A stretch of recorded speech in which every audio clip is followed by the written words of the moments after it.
उससे पैदा होने वाली जो सूरत हाल है उस पर तहरीक लबैक पाकिस्तान ने भी स्टैंड लेने का फैसला करते हुए आज से पूरे पाकिस्तान में हड़ताल की कॉल दी है। और ये हड़ताल कब तक चलेगी, क्या ये धरने और एहतजाज में भी बदल सकती है? तहरीक लबैक का जो बुनियादी मुतालिबा है वो क्या है, इस पर बात करने के लिए मेरे साथ मौजूद है तहरीक लबैक पाकिस्तान के सरबराह साद। शुक्रिया ज्वाइन करने के लिए, वक्त देने के लिए।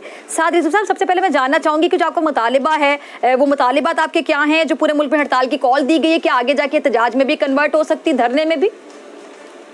अस्सलाम वालेकुम, बहुत शुक्रिया जी डॉक्टर साहबा।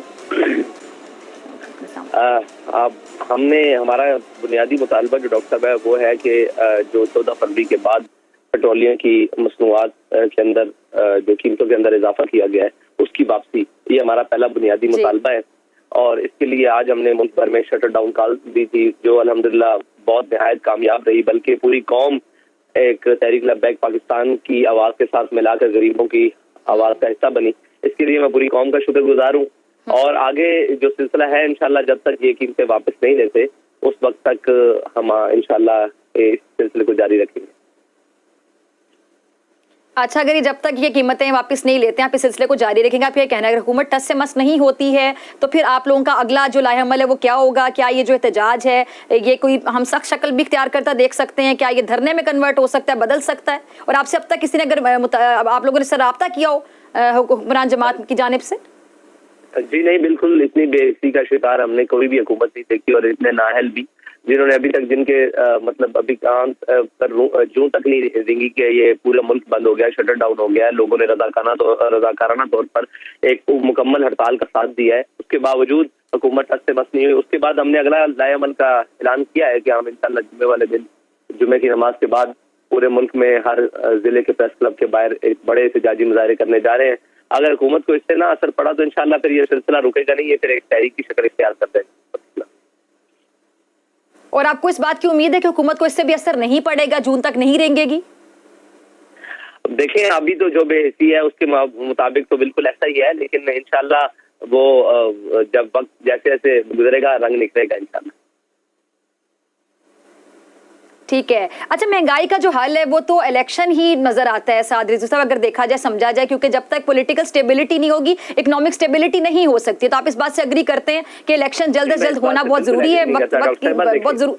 जी डॉक्टर साहब, मैं इस बात से इसलिए एग्री नहीं करता कि हमें पहले एक तब्दीली का लॉलीपॉप सुनाया गया कि तब्दीली आएगी तो मुल्क ठीक चलेगा। तब्दीली आ चुकी, जब तब्दीली ने अपने रंग दिखाने शुरू किए तो फिर एक और रंग लाया गया। जब तक रजीम चेंज नहीं होगी और जनाब इस हुकूमत को गिराया नहीं जाएगा तब तक महंगाई नहीं जाएगी। जब रजीम चेंज हो गया, आप नया कहानी सुनाई जा रही है कि जब इलेक्शन नहीं होंगे तो जब तक तो इस वक्त मुल्क स्टेबल नहीं होगा। भाई, मुल्क स्टेबल हो सकता है, उसके लिए इकोनॉमिक रिफॉर्म्स की जरूरत है, उसके लिए वो सारी चीजों की जरूरत है जिसे हमें बुनियादी तौर पर करना है। लेकिन ये कोई भी मुखलिस नहीं है मुल्क के साथ। एक आए हैं वो अपने जनाब क्या कहते हैं पर्चे और FIR और अपने मुकदमात खत्म करवाने के चक्कर में है, कोई आता है वो नैब का जनाब चेयरमैन लगवाने के चक्कर में आता है, कोई आता है वो जनाब अपनी एक्सटेंशन लेने के चक्कर में आता है। तो ये तो यहाँ तो खेल तमाशा लगा हुआ है ना, मुल्क पूरे के साथ खेल रहे हैं। आपको मालूम है कि हम 2023 में अभी रिसेंट मिनी बजट के नाम पर भी हम IMF के दरवाजे पर खड़े हैं और हमारा हमसाया मुल्क 1993 में IMF के दरवाजे पर गया था और 2000 में उसने वो किस्त वापस कर दी थी, वो कर्जा। लेकिन अगर हम ये बात करेंगे तो फिर कहेंगे जी नहीं हमारे मुल्क के हालात, भाई हमारे मुल्क को 75 साल में यहाँ तक पहुँचाने वाले कौन है? यही लोग है ना, यही जनाब जर्नैल है, यही सियासतदान है, यही जनाब साद रिजवी साहब, एक और चीज, ये अगर कल इलेक्शन का ऐलान हो जाता है तो आपको तहरीक इंसाफ नून लीग दोनों की तरफ से इत्तेहाद की अगर दावत दी जाए तो फिर आप किसके इत्तेहादी बनना पसंद करेंगे? जी, मैं सिर्फ कौम का इत्तेहादी बनना पसंद करूंगा जिस कौम के लिए जनाब महंगाई के लिए आज हमने शटर डाउन कॉल की। पूरी पाकिस्तान की किसी भी जमात ने इसका हिमायत का ऐलान नहीं किया। इसका मतलब है हर कोई अपनी सियासत के लिए खेल रहा है, कौम के लिए तो किसी ने भी आवाज बुलंद नहीं की। अच्छा, तो आप कितने पुरुमीद हैं? आप जिस तरह अगर ये एहतजाज करेंगे, आप लोग, आपने कहा फिर आगे जुम्मे के दिन आपके पास एक अगला लाहेअमल भी है, आपके पास नेक्स्ट प्लान भी है, तो अगर आप साथ ये भी कह रहे हैं कि आपको उम्मीद है जैसा आज भी किसी के कान से जूं तक नहीं रेंगी, किसी ने राब्ता नहीं किया आप लोगों से, बेहिस हुकूमत है, तो आपको लगता है कि जुम्मे वाले दिन भी राब्ता नहीं करेंगे, फिर आगे क्या करेंगे? फिर उसके आगे बाद हम अपना लाहेअमल जारी रखेंगे और उसके बाद इंशाल्लाह एक वक्त ऐसा आएगा जब, यानी आपके पास अभी से कोई प्लान है कि उसके बाद क्या करेंगे साथ साथ, या फिर आप सिचुएशन को देखते हुए, सूरत को देखते हुए डिसाइड करेंगे?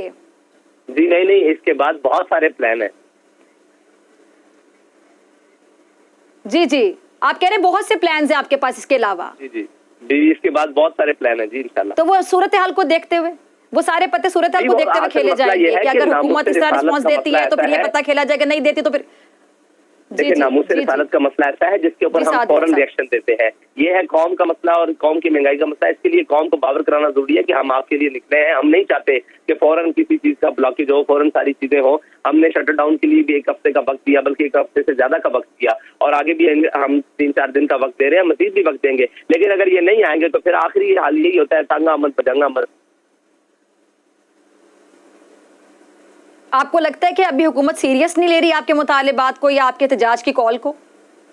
देखिए हुकूमत तो किसी भी चीज को सीरियस नहीं ले रही ना। हुकूमत को सिर्फ ये फिक्र है कि नवाज शरीफ को कैसे वापस लाना है, इसहाक डार को कैसे स्टेबल करना है, और जनाब लाडलों को कैसे नवाजना है, और अपने मुकदमात को कैसे खत्म करना है, और जनाब अपनी वो क्या कहते हैं सारी हुकूमत को बचाना किस तरह है। अगर हुकूमत को कौम की फिक्र होती तो बड़े जब भी IMF के दरवाजे पर ये जाते और मिनी बजट या किसी भी नाम पर कौम का कबाड़ा निकाला जाता, बल्कि ये अशराफियत को नवाजने की चीजें खत्म की जाती, ये बाकी जो सारे मामला है इनको खत्म किया जाता। लेकिन इनके कभी भी इस तरफ नहीं वो होता है। बस वो हमारे जनाब आने वाले वजीर आजम ने ये कह दिया कि वो beggars are not the chooser, तो बस उसका हम खमियाजा भुगत रहे हैं कि वो उन्होंने हमें भिखारी बना दिया और खुद वो भिखारी आला बन गए। बस इतना सा हमें फर्क कर दिया और तो कुछ नहीं बदला इस मुल्क में।